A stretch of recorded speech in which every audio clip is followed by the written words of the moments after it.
can get to our next speaker. Yes. I think Dr. Manida. Now, No. yeah. Now we move upon to the next speaker, Dr. Deepsha Kriplani.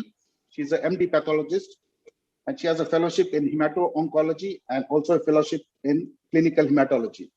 She completed her MBBS in 2010 and MD later in 2014 from Jawaharlal Nehru Medical College, Datta Mage Institute of Medical Sciences and University, Maharashtra. Fellowship in hemato-oncology in 2017 and fellowship in clinical hematology in 2018 at Breach Candy Hospital, Mumbai, Maharashtra University Health Sciences. She has an experience as a tutor at Jawaharlal Nehru Medical College, Maharashtra from 2012 to 2015. Clinical associate pathology at Jaslok Hospital, Mumbai from 2015 to 2017. She also worked as a blood bank officer from 2018 till date and attended several workshops related to hematology and published articles and research papers. Please welcome Dr. Deepsha Kriplani. Over to you, doctor.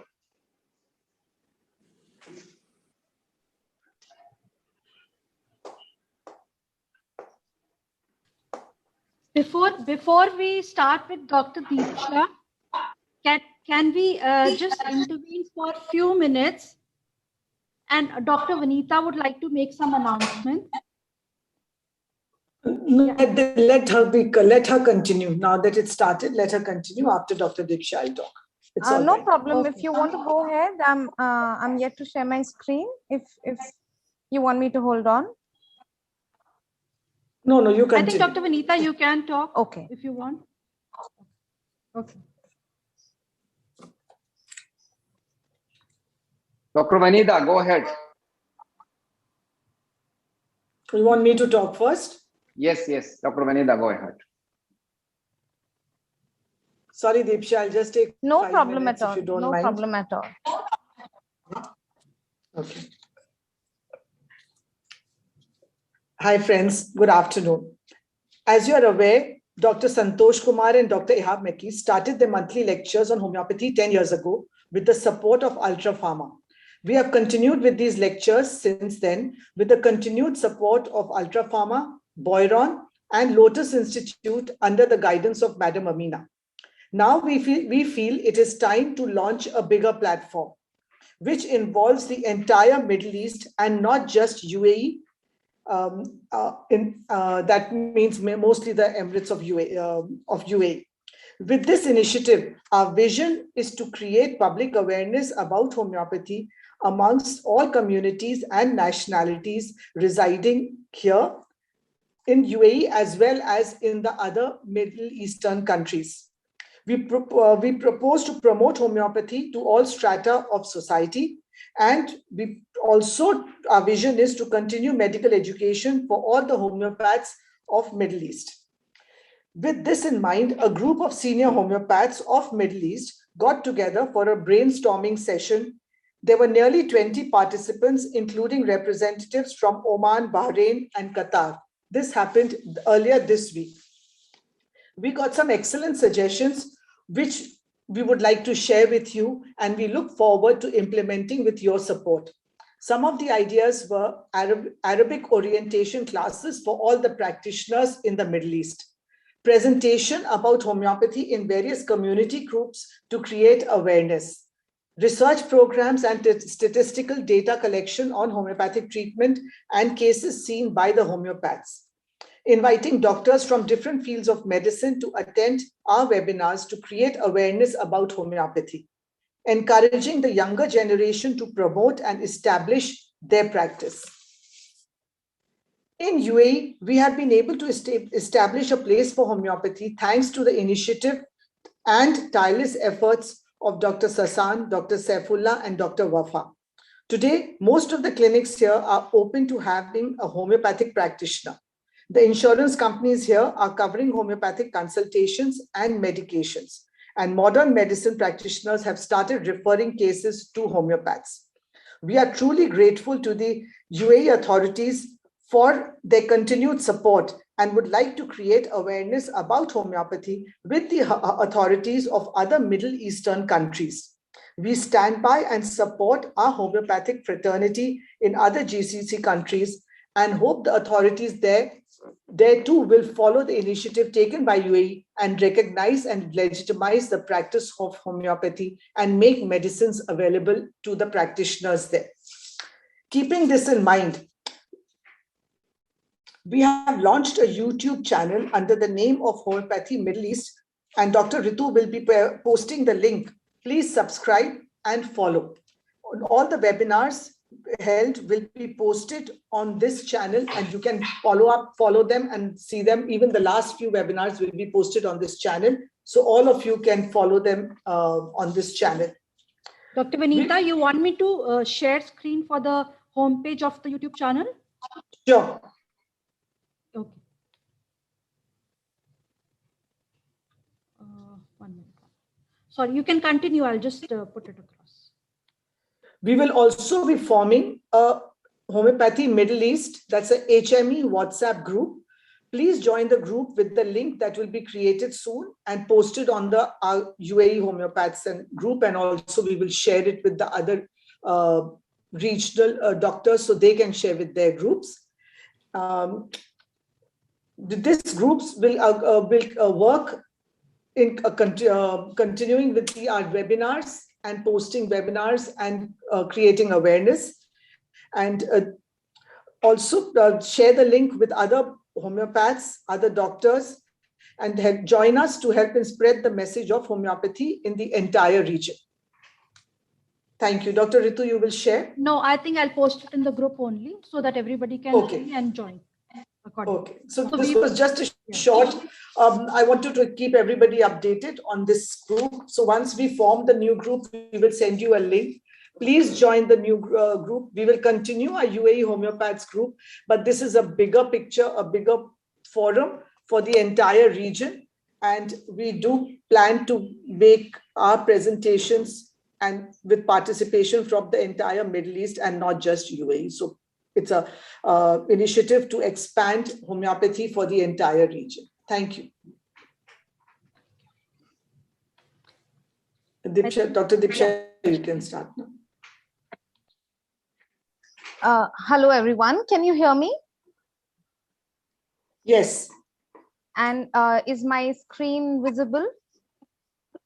It's not full screen. Yes, I will just, yeah. Is it visible now? Yes. Maximize. Yeah. Okay. Yes. Okay. Good evening, everyone, or at least it's good evening here in Bombay with a very nice monsoon evening that is here. Thank you for setting the stage, Dr. Vanita, and all the UAE homeopaths. Thank you for giving me this opportunity to join all of you. It is my first with all of you. And thank you for the very kind introduction. My talk today is about managing COVID-19 as responsible physicians, but I will be focusing more on a certain topic, and I'll talk about it. I'll talk about it as a reason.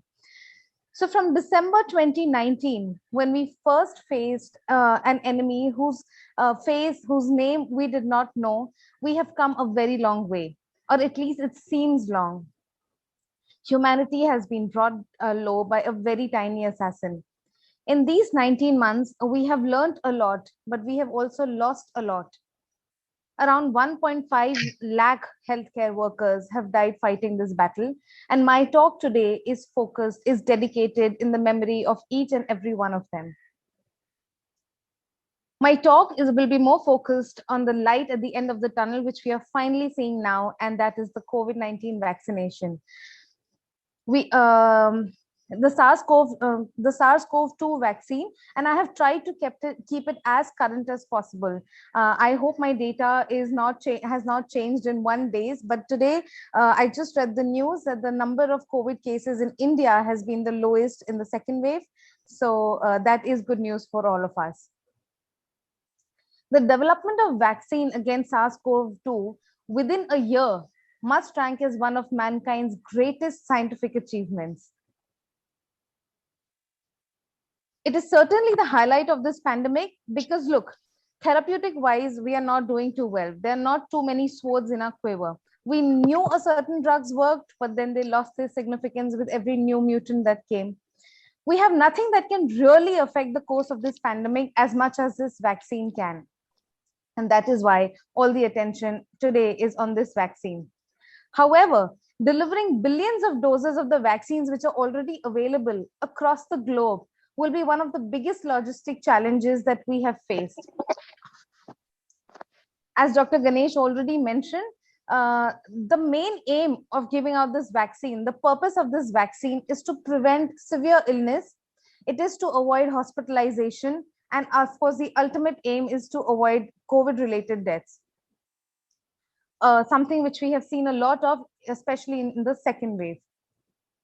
So this is basically a race between the vaccines and the variants which are coming up. And for humanity's sake, we hope that the vaccines win. Today, 12 vaccines are in use across the globe as we speak. 70 are in phase 3 trial, and more than 175 vaccines are in preclinical trials developed or targeted towards the new mutants which are coming. This is the biggest vaccine campaign in the world which is underway currently. So far, 175 countries are receiving vaccinations. And this is a list of the leading vaccines which are available with a detail of with the flags mentioned which countries have developed them. And as you can see, US and UK are the leaders in the available vaccines. China also has 3 vaccines. India has 1 indigenous vaccine by Bharat Biotech, which is called Covaxin. And this column here tells us about what kind of vaccines they are. Now, I don't know how much details are you interested in, but I will try and explain to all of you. I mean, I'm sure all of you already know as to what these vaccines are, how they work, and why they come with the packages that they do with their packages and baggages. So some vaccines, the superior ones, the earlier ones were mRNA vaccines. Some of them are protein vaccines, and a lot of them are inactivated vaccines.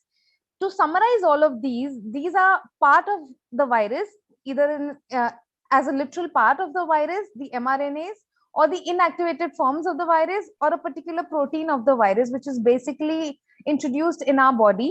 And our body recognizes this as a foreign body and starts to prepare its own immunity against that particular non-harmful, less harmful part of the COVID virus. So when our body is preparing for an immunity, suppose you are really attacked by a virus, you will not be caught off guard, and your body will be prepared because it has already faced these parts of the virus and it has its immunity ready.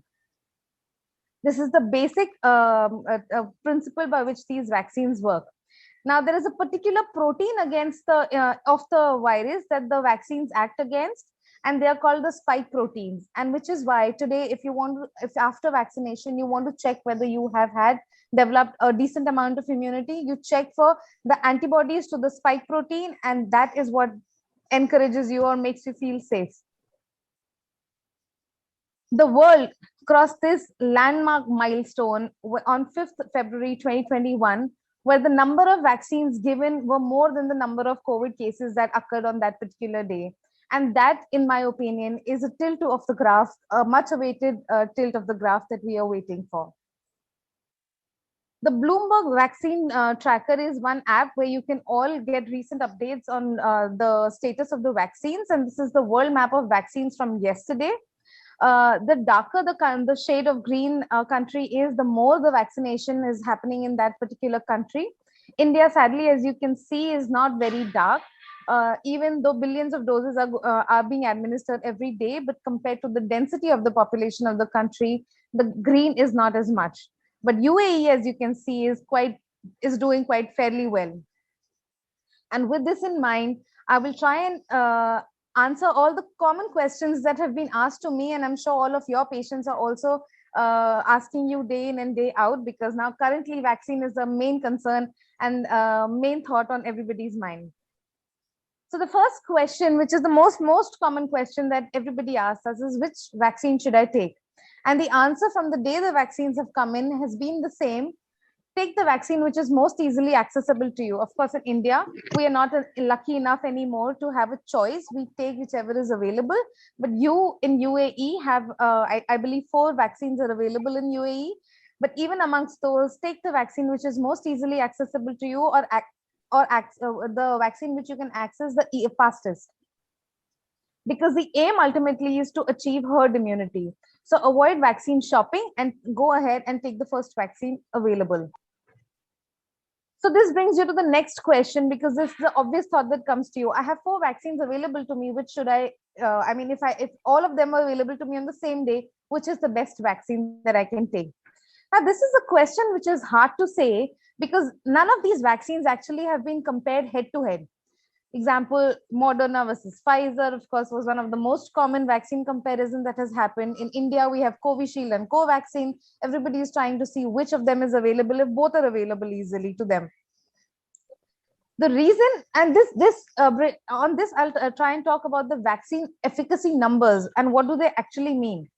Now, I won't want to bore you with the details of everything, but for a statistician, the vaccine efficacy number basically means that they give a particular vaccine to a particular group of people, and they see how many, and the same number of people receive only a placebo, and they see how many people of the vaccine group have got COVID and how many people of the non-vaccine group have got COVID. And based on that, they bring out results of this vaccine efficacy. So we see some vaccine is 62% efficient, some vaccine is 92%, 95% efficient. The Moderna and Pfizer's, the earlier vaccine came out with almost 100% efficiencies, and that is why we feel that they are better vaccines than Moderna and Pfizer.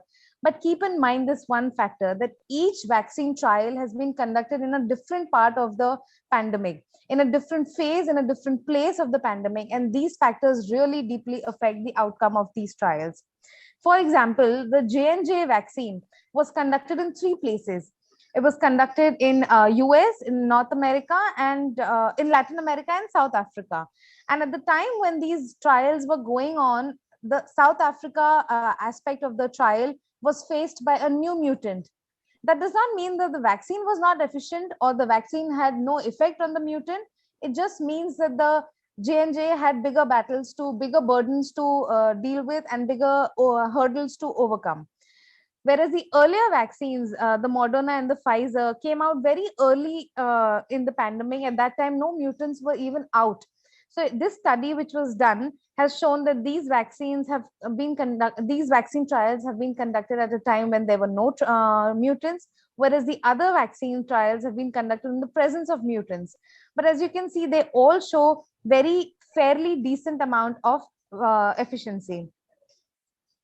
Now, this is another trial okay, let me talk about Dr. Swaminathan of the WHO Vaccine Expert Group, who very clearly stated in his statement that vaccines should also be facing randomized control trials like all other drugs do.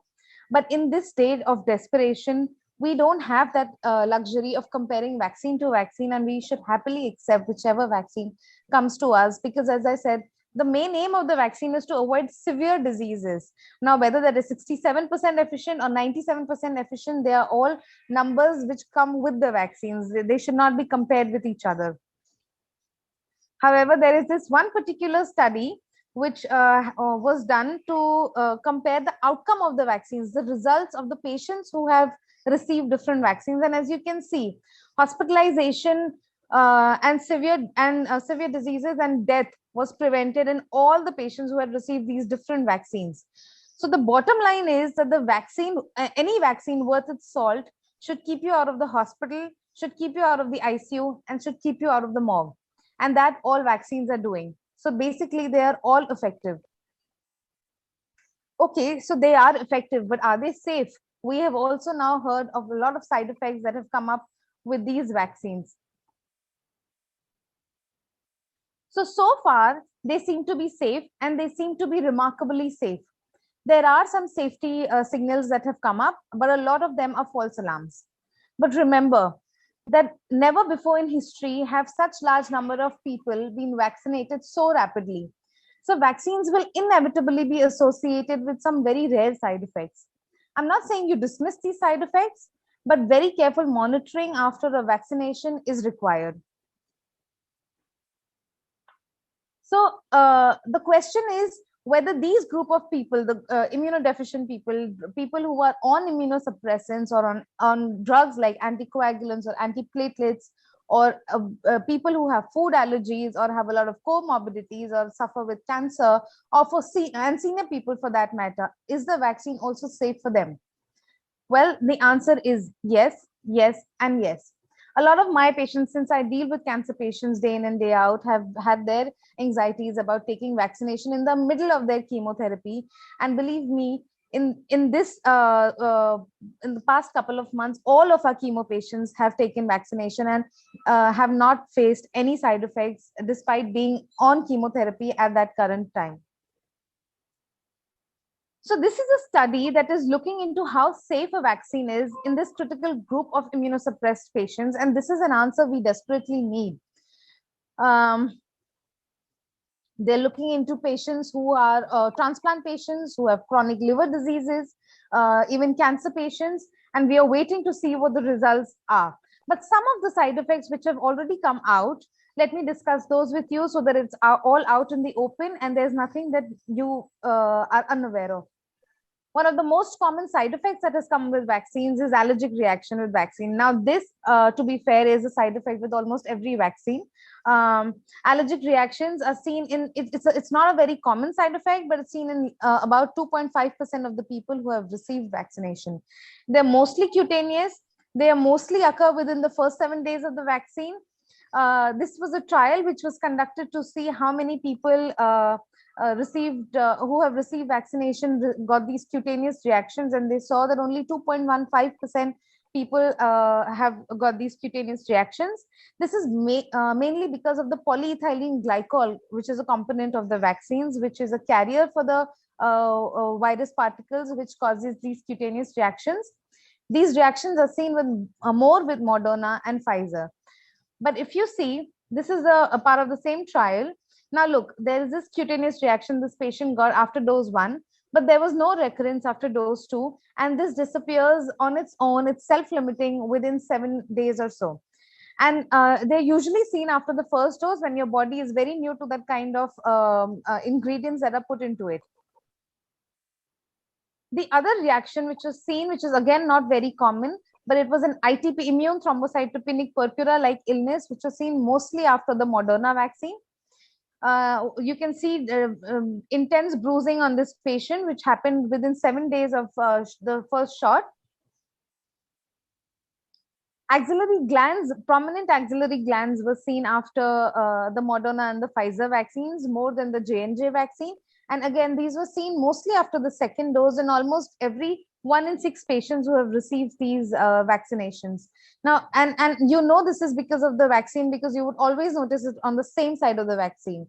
But this could be very tricky in cancer patients who are undergoing mammography, or for whom popping up of lymph nodes suddenly in the middle of the treatment could be an alarming sign, which is why the Radiology Association of Breast Imaging has advised to delay mammograms by at least 4 to 6 weeks unless it hampers your treatment after the vaccine, because you might get false alarms of enlarged lymph nodes, which are really of no concern at that point. But then came this very real red flag, which of blood clots, of venous thrombosis after the AstraZeneca vaccine, and that led to a lot of fear, because AstraZeneca, as we all know, is one of the most commonest available vaccines in almost all countries. The European regulator said that they had plausible data to link this to rare brain clots. I'm talking of venous sinus thrombosis, I'm talking of sagittal vein thrombosis, which are very rare events on their own. To add to this, the clinical picture is a paradox where you will get a blood clot associated with low platelet counts, and they're usually seen within the first 14 days of the vaccine. So there's a very simple test to rule out this problem, to know that this is because of the vaccine that has happened, even though it's not very common to happen. But that test is not very commonly done, at least in India. It is done at only very specialized centers, like we have the NIIH in Bombay, which specializes in immune testing.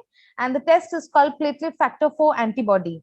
Now, when the antibody which is formed, which the body is trying to make as an immunity against the vaccine, also forms one of these antibodies called platelet factor 4, which fights with its own immune system of coagulation and causes clotting. It's not done in Breach Candy Hospital. It's not done in any of the corporate hospitals that I am aware of. It's only done in NIH in Bombay. So 20 EU countries at the time when these blood clots had started popping up around after the AstraZeneca vaccine had banned vaccine, the AstraZeneca vaccine at that point. And that was not a very happy picture because this is one of the most commonly available vaccines. But the WHO very clearly insisted and recommended that you continue using this vaccine because the benefits will outweigh the side effects, and that it definitely will. So the European regulators, after a lull, restarted using the AstraZeneca vaccine with a very clear package insert mentioning this side effect of vaccine, which is possible but very rare.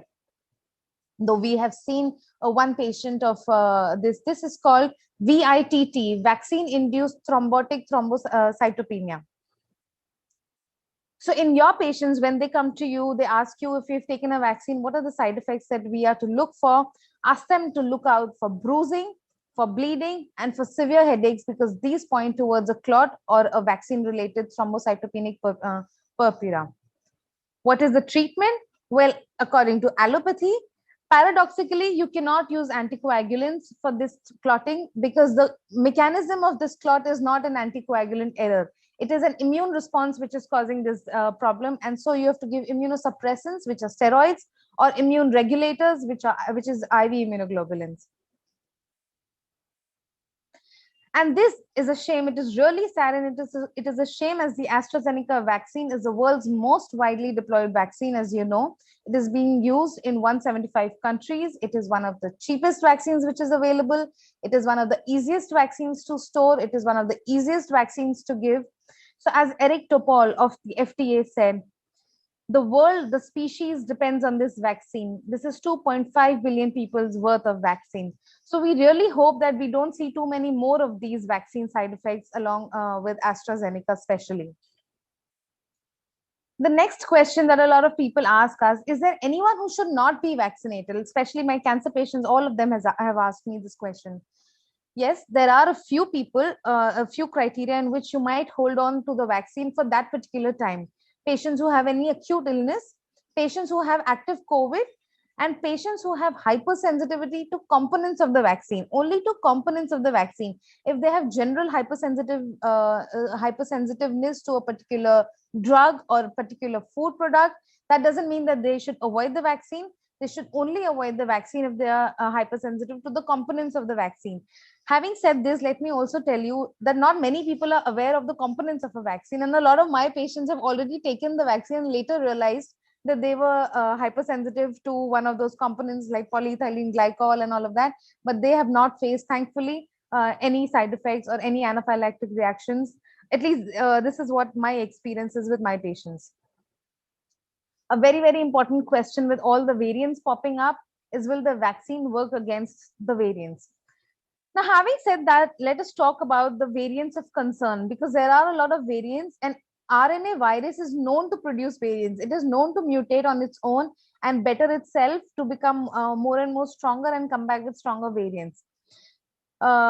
We have these 4 variants. The latest, of course, is our contribution to the world.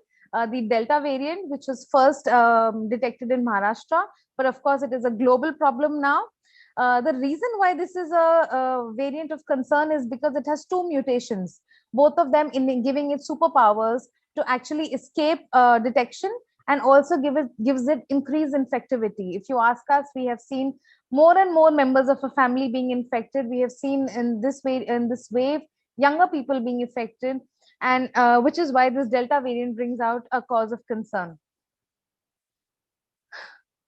We have seen people in their 20s and 30s, sadly, dying in this second wave, which we did not see in the earlier wave, in the first wave. So this is why the variants are a cause of concern, but don't be worried about these variants, as I said, because RNA viruses are known to make its variants. The other thing is that the neutralizing antibody titers post-vaccine, the one I spoke about, the spike protein antibody that we are all testing in India after getting vaccine, 2 weeks after getting the second dose, are very reassuring. The results are very reassuring. Almost all patients who have received vaccination have had quite high levels of antibodies after vaccination. So that is a factor in favor of the vaccines. The other thing we don't know about is what is the effect of the vaccines on the T cells. Now we have T cells and B cells as a part of our immunity. The vaccines, the neutralizing antibodies, of course, we know are part of B cells. But of course, the T cells, I'm sure, are also getting affected by the vaccines, and which is why we also have that backup immunity ready if needed. Now, all the vaccine trials that have undergone have showed that all variants have seemed, I mean, basically after having vaccines, you've seen that none of the patients have come with severe diseases. And then, of course, we have the option of tweaking vaccines. Now, mRNA vaccines are easier to tweak, but they are difficult to upgrade. So there is an option of tweaking variants. In fact, studies are going on currently to tweak vaccines to fight the new variants that are coming up. Now, this is a study which has shown that the efficacy of different vaccines on different variants, and you can see that even though all these different vaccines, the mRNA, the Sputnik, the other vaccines, the J&J, Pfizer vaccines, all of them have shown decent efficacy in preventing clinical COVID-19. But the bottom line is all of them have prevented severe COVID-19 infection, and hospitalization and ICU was avoided in these patients. So that is the ultimate aim of having a vaccine.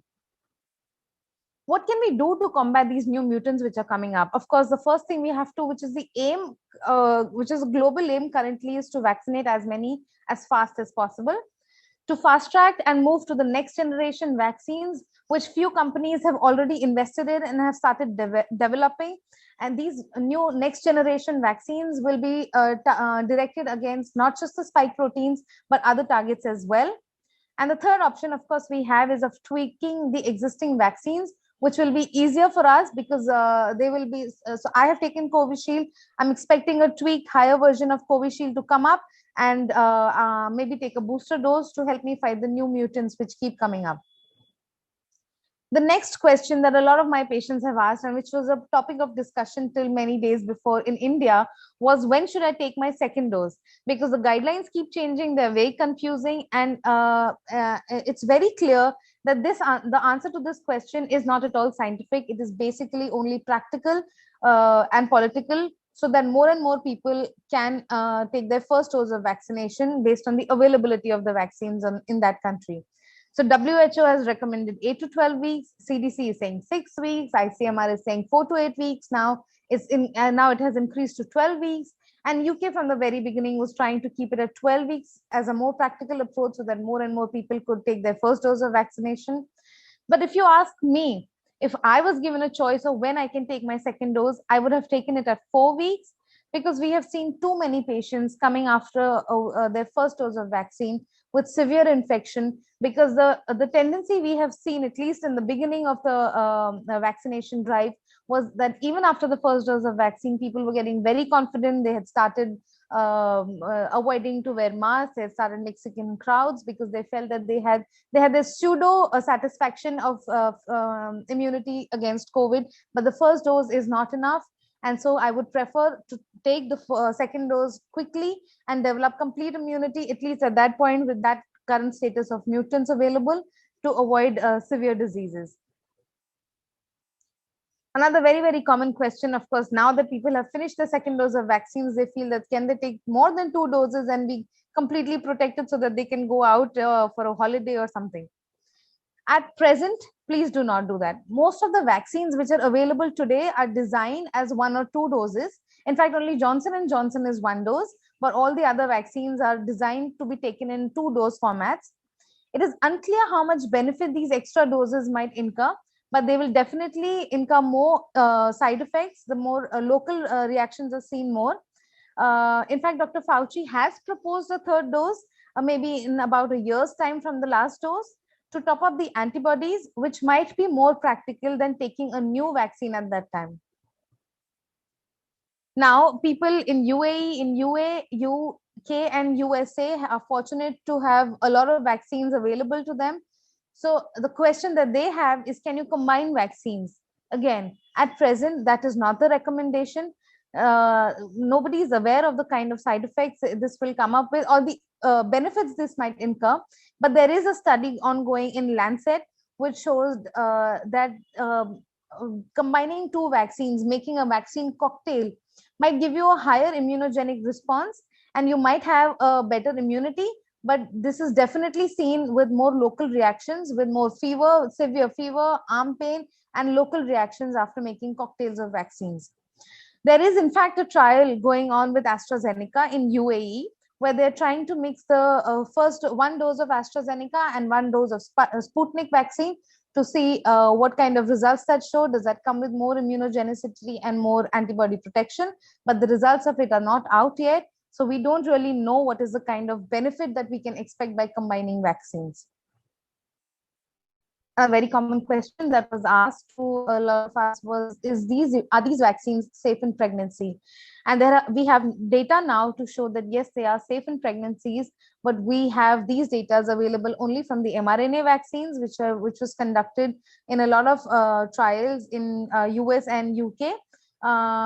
We don't have any such data with the Indian vaccines available. But the benefit of vaccinating pregnant women is that the immunity gets transferred to the placenta as well as during lactation, and that probably will show long-term benefits even for the newborn.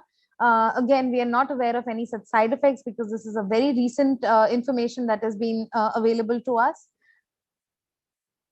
The next question, of course, in India, we have not started vaccinating children yet, but Israel and other countries have started vaccinating children. And this is a very common question, whether it will be safe in children. Well, there is no reason why they should not be safe in children, but they are considered as low priority at the moment. But do remember that children, even though they are not vaccinated, they are reservoirs of infection. Children below 15 years of age actually make 1/4 of our population. So if we try and vaccinate them, we will achieve the herd immunity faster. We can consider reopening schools. As I said, Israel currently is vaccinating its citizens up to 16 years, and they intend to start vaccination for citizens between the age of 13 years and 16 years. And there are trials even ongoing in the pediatric population of ages between 3 years and 16 years, which are ongoing as we speak, but we don't have the data as yet. When the vaccine came out and the COVID was at its peak, this was a combination that we faced a lot. That after the first dose of vaccine, a lot of patients got COVID, and then they were confused whether they should restart their vaccination or consider this as the second dose of vaccination, because a active COVID infection also incurs immunity. So whether that should be considered as a second dose, or should they go ahead and continue with the second dose at the time that it was actually scheduled? Well, one thing is that even if you have had COVID, you are supposed to take the second dose of vaccine, because you don't know how long your humoral immunity, the immunity that you have acquired from the infection naturally by fighting without any help from a vaccine, we don't know how long that lasts. In our experience, we have seen that kind of immunity lasts for about 3 to 6 months. But the CDC recommends, and all of us recommend, that the second dose of the vaccine should be given 90 days after you were infected, after a particular patient was infected with COVID, and the second dose should also be given. Now, a very important question that I'm faced, in fact, one of my patients got COVID even after both the doses of vaccine. Just today was detected positive for COVID. So can we get COVID after the vaccination as well? For this, we must understand that vaccines are not bulletproof. The aim of the vaccines is to avoid severe infections and hospitalizations, as I have already emphasized on. But that does not mean that you will not get, you can't get COVID infection. This is a very a significant statement by the director of vaccine research. It's much harder for vaccinated people to get infected, but do not think for 1 second that you cannot get infected, because vaccines are not bulletproof, as I said. And this is a very good study that was conducted in healthcare workers in California. These healthcare workers, after taking their second dose of vaccine, they continue to get RT-PCRs done weekly. And it was seen after how many of those got COVID infected despite having taken vaccination. And the result of this study was that 1.19% of the patients got COVID after the first dose of vaccine. So majority of them came in that time frame when they had received the first and they were awaiting their second. But after the second dose of vaccine, less than 0.5% of these healthcare workers in California got COVID. But it's not like it did not happen. It did happen in less than 0.05% of the healthcare workers. So yes, you can still get COVID after both your vaccinations. We have an RT-PCR compulsory test, RT-PCR negative report for admissions in Breach Candy, and everybody feels and asks us this question: we've completed our immunization, why do we still need an RT-PCR? And the answer is this: because you can still get COVID despite taking both the vaccines. So dear colleagues here, please don't let your guard down. Encourage your patients to complete their vaccinations, and despite the vaccinations, still maintain the social norms that are ongoing for COVID. Another question which has come up very recently, now that everybody is completing their second dose as well: will they need a booster, and how often will they need a booster? And the answer again is a probable yes. We don't know for sure yet, but probably yes. Like you take your tetanus boosters, like you take your influenza boosters, you will probably need a COVID vaccine booster as well. The COVID virus does not replicate as fast as the influenza virus. It does not mutate as fast as the influenza virus. So you might not need it as often as you need the influenza shot, but you will probably need it maybe in a year or year and a half. We don't know for sure, but there are studies ongoing to see what is the kind of booster or added immunity that we will have to acquire a year or so after the current vaccination doses that are available. With this, I'm coming to an end of my slides, and this is, I think, is my last slide. To India's horrendous second surge that we have seen, it has reminded us that a me-first approach will not work towards acquiring herd immunity and defeating COVID. Global cooperation is required. Pooling of resources is required. Sharing of intellectual properties, as we have seen that the Biden administration was keen on doing towards India and South Africa, that is required. That is a need of the hour. The excess supply on which US is sitting on right now, and it does not plan to use it, sharing of those resources is required currently to fight with COVID-19 infection globally, so that we can build up back not just humanity but also our economy. And this is a very heartwarming sight to see when a cargo plane arrived in Ghana carrying 6 lakh AstraZeneca vaccines, which were developed in Britain, manufactured in India, from needles sourced from Dubai, to save the Ghanaian lives who would otherwise have not received vaccination for probably in the next 2 or 3 years. India, I can speak about Indians, have had a success public health story with the polio vaccination drive. We now know that polio is no more a disease of concern. So we do have a good record, a good history. We should take lessons from that story and try and achieve a herd immunity as soon as possible. Thank you.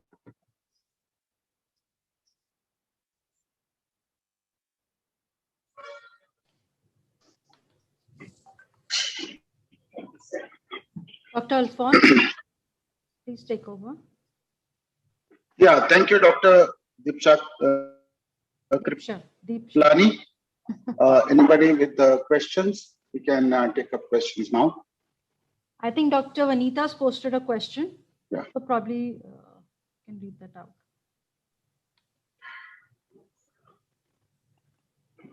Do you think it is advisable to check your antibody levels before taking a different vaccine? Here you can take Pfizer 3 months after second dose of sign. So as I said, again, we are not aware of the kind of benefit that we might get with a cocktail of vaccines. What you can do is you can definitely check your spike protein antibody after you've completed your Pfizer vaccination. Hold on, let the data pool in. We have studies which are ongoing. I'm not sure whether they're comparing a Pfizer and Sinopharm vaccine cocktail, but I am aware that AstraZeneca and Sputnik are trying to collaborate and see what kind of benefit that their vaccination cocktail incurs. So but a Pfizer vaccine will give you definitely give you immunity for the next 8 to 12 months. But I'm sure we will have more data on this in the next few months.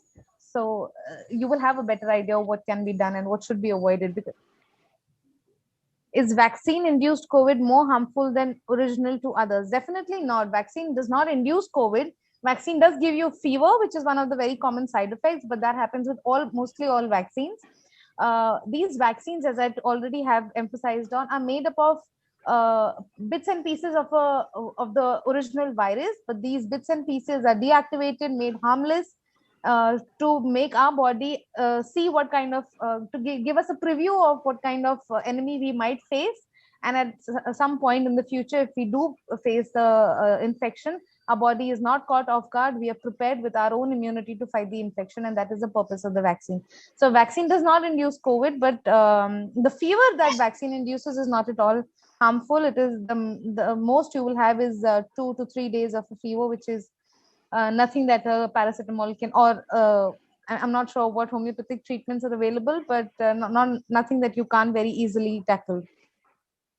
After mRNA vaccine, it has been reported that there is a chance of myocarditis. How many days or weeks after vaccine these symptoms develop? What type of myocarditis? Is it viral or bacterial? If any, ASO getting high above 600, what do you think about this? Yes, myocarditis has been seen, but again, it is a very, very rare side effect. In fact, the few cases that I have read about were already I think IHP patients or rheumatoid patients, they already had cardiac complications in which the anti-streptolysin antibody titer was measured and it came out to be high. But as I said, yes, there are these small side effects which, because this is basically something which our immunity is modifying, our immunity is boosting up, and that might in the long run in the process get tweaked and cause some damage to our own, something called as autoimmunity. So these side effects do happen, but as I said, they are very, very rare. In fact, myocarditis is one of the most rare side effects that we have seen with the COVID vaccine. And it is seen, this side effect was seen more after the first dose. So after 10 days, if a patient develop rheumatic fever symptom means. So as I said, you do have to keep very close monitoring of your patients, especially those who have comorbidities, to see what kind of response their body is showing to that particular vaccine. This is seen more with Moderna, with the mRNA vaccine, as you said, that's correct. Moderna and even Pfizer, but Moderna more than Pfizer. Do you recommend second dose in such cases? So it would be worthwhile to investigate whether the patient is allergic to that particular component of the vaccines. If they have developed myocarditis after the, and we are sure that it was only post the vaccine, then it is worthwhile to hold on to the vaccine, give it more time to see what kind of recovery they're showing, and maybe then wait for the cocktail results to come to see if they can switch over to another vaccine. But it would be worthwhile to hold on to the vaccines if they've had severe allergic reactions or severe immune reactions to the first one, to the first dose. How do we know allergic? So, well, allergic is a very broad spectrum. Allergy includes immunity reactions which our body is showing to ourselves. Basically, allergy is that. So, any reaction that occurs after the vaccine is immune based. All of these, the ITP, the clots, the fever, all of these side effects are immune based. Allergic reactions are basically only the cutaneous reactions that have happened, which are very superficial and which are very self-limiting as well. So those reactions are allergic. The others, the concerning ones, are all immunity based, so they are not allergic.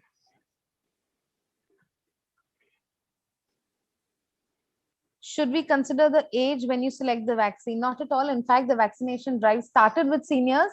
So there is no contraindication or any concerning factor related to age. It is very safe in all senior patients, all elderly patients as well. In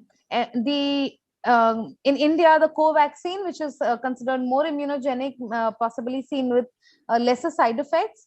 So patients who are allergic to a particular component of the vaccines, those things you might keep in mind, but otherwise they're very safe with senior and citizens as well. Children. Now, as I said, there is no reason why the vaccine should not be safe in children like all the other citizens. About pediatric age groups, we still don't have enough data. Trials are still ongoing between the ages of 3 years and 16 years. But above 16 years, Israel has already started vaccinating its citizens. In India, of course, we still are a long way from that because our 18 plus citizens are not vaccinated yet. But there is no reason why we should not think vaccines will be harmful to children.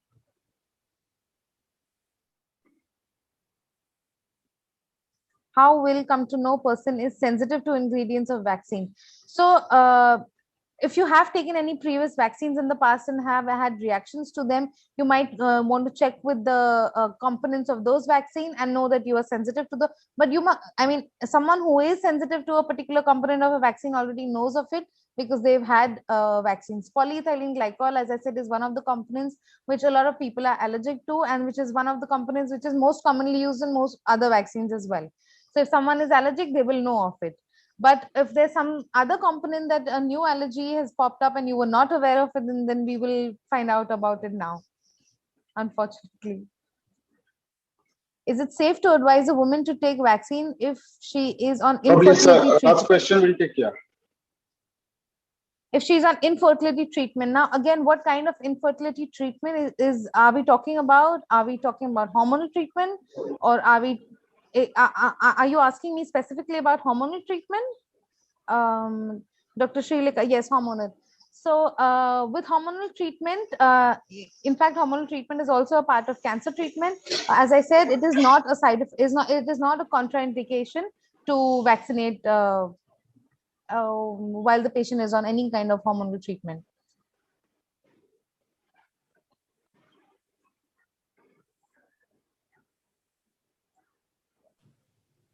Dr. Alphonse? I think with this we come to the end of we'll come to an end of question answer session. If still there is any question, you can put it in the chat and we can take it up later. And thank you, Dr. Deepsha Kriplani. You have enumerated the various aspects of vaccines and vaccination process, from its availability, choice one can make. And we did get a good understanding and knowledge of comparative study and the comparative account of vaccines. You have answered a lot of questions in your presentation itself with your detailed. Good, I'm glad that was the aim. Yes, yeah. So that's why I think less questions, because you had put your own questions in the presentation, answered them.